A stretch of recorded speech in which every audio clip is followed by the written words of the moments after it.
اليوم أم الولد كانت مع الصاحب كراء، وأهل المنطقة مالتي كانوا يعرفون مال حبانية. في كرار عشت وياه من الأول للسادس علمي، بس يا ولد تفارقنا أنا من طلعت للمال.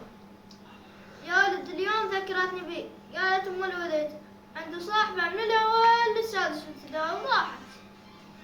اليوم قررت أحكي لكم قصته. يا هو صاحبي اسمه كرار بن أسعد. كرار بن أسعد مالكم على يمين يا ولد؟ أهل المنطقة مالتي مال الحبانية يعرفون جاي يحكي.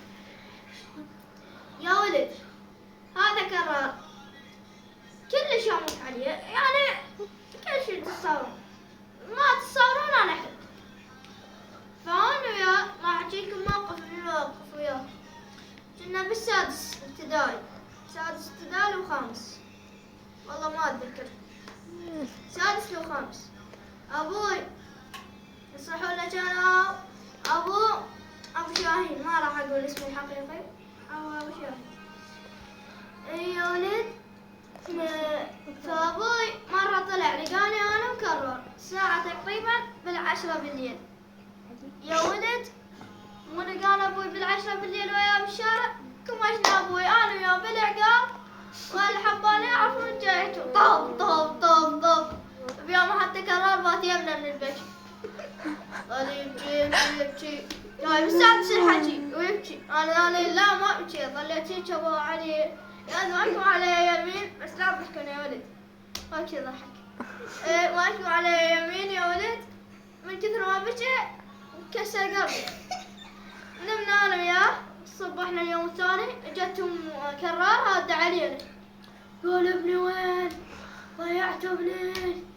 أذنكم على يمين، أهل الحبانية يعرفون. طبت علينا الصيح، وكانت تخبز بوقتها بالتسعينات، تخبز حصار، وكاتلنا الجوع كتل. تخبز طبت وين ابني؟ وتلطم كل شيء. قال لها طلع لها كرار، قالت يما ابني بعد قلبه. لقيته هنا هيك صار عينه هيك منفوخه نفخ.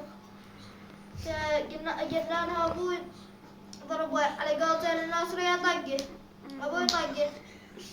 قال الحبانية عفوني، يا ولد مالكم على يمين. ويا ولد جابوه هداد ابوه، كانوا بالعشائر هم، ويجون للحبانية بيجتهم. فهاي الفترة كانت بيجتهم على ما أظن، وياي بس هو بنفس المدرسة. فبالسادس هو رجب، هاي ثاني موقف. بالسادس هو رجب، أنا نجحت، رحت أول، هو أبقى السادس. وأمك مشيت طبت البيت، قل له هذا ابن نجح ما رايق ينجح، وأهل الحبانية يعرفون نجاحتي، والناصرية كلها شهادة كانت، لأن طلعت أول على المدرسة. فدقت لتمه، ما شفنا إلا السنة الثانية يطلع لك أول يعني أول مو هيك عادي، أول. من المتفوقين بالناصرية. اسم المدرسة يعرفونها أهل الحبانية شمس البدر. هاي شمس البدر راح أحكي لكم قصتها بعدين ليش سموها هيك. يا ولد مالكم على يمين، هو مو طلع من المتفوقين. شمس البدر صارت مدرسة على مستوى العراق. الله يا أيامك يا كرار، قصتي وكرار، ومع السلامة يا شباب. من هاي الشارب ولا شي كذب حكيته، ويدللون على الناصرية. طاق شيل يلا أبوي.